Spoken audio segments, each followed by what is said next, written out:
Up next is me. I'm going to share my story. Um, yeah. Oh, yeah. So what's my superpower? My superpower, if I was given a superpower, I always change it. I'm always changing it, thinking, what do I want? But I think the one that I always come back to, because I think it would just be awesome, is the ability to breathe underwater, right? It would just be super cool. Because it's just a big area, the ocean, and I could go, to the whole thing, and it would be awesome. About 3 years ago, the Portland Trailblazers saved my garden shed. So I had recently moved into my house about 3 years ago, and when I was moving in and when I was buying the house, in the backyard, there was or rather, there is a large tree that is in my neighbor's yard. So when you go into the backyard, you can see this tree, and it was kind of odd looking. It looked sort of like a Dr. Seuss tree. It was kind of strange, just kind of the way it was sticking out above the garden shed. And fast forward, I had some friends over to watch the Blazer game. The Blazers were in the playoffs. I can't remember who they were playing, but I had two friends over to watch the game. And a few days before, like a few, I don't know, it must have been like a few, I don't know, it was like a few days or a week before the game. There was this windstorm that was coming through, this big windstorm that was being announced. So there's going to be a windstorm, and be ready for it. So I didn't really think much of it, in terms of the windstorm. So the windstorm happened, it went through. Again, fast forward back to the Blazer game. My friends were over, we're enjoying the game. And it's my friend Brian and my friend Jeff. And Brian had already been over to my house. He'd seen it. He'd been there a few times. And my friend Jeff had never been over. So during the halftime of the game, I was doing hosty things, getting food ready. And my friend Brian took Jeff out to the backyard, and they were kind of looking around. And then just after a few moments of being out there, they come rushing back in, and they're like, "Dude, you've got to go look at your neighbor's tree. Like, have you seen what's going on with your neighbor's tree?" And I was like, "No, I'm a fairly shy person. I know that may seem strange. I'm the drama teacher, but I'm actually very shy.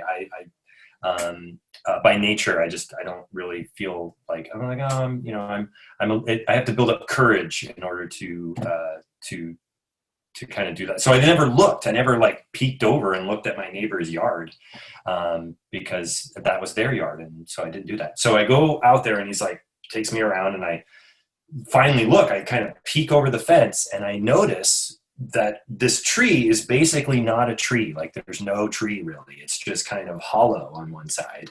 And it's like amazing. It's amazing that this tree has not fallen over, but it's clear that it's going to, right? Like, it's going to fall over onto my garden shed. So my friend Brian's a very assertive person, and he's like, "You need to go talk to your neighbor right now." And I was like, "No, I don't. I don't need to do that." And he's like, "No, you should go over and talk to her. You need to go over and talk to them and let them know." And I was like, "No, I'm good. We can wait until after the game. It's fine. I don't need to do that." And he's like, "Well, I'll go talk to her." I was like, "No, you don't need to talk to her. I'll take care of it. I'll do it tomorrow."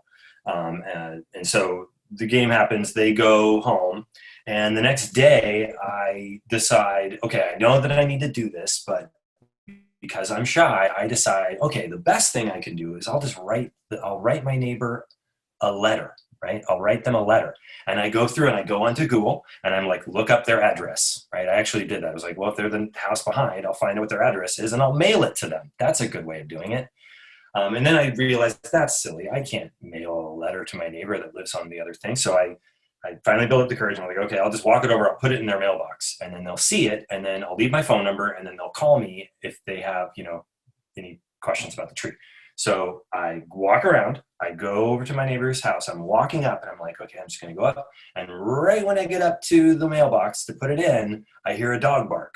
And then I panic. I'm like, oh no, they've, like, so I try to leave, right? Like, I'm like, no, I gotta go. And then before I can leave though, they come to the door and they're like, can I help you? And I'm like, yeah, you can help me. I'm your neighbor from I moved in a few months ago.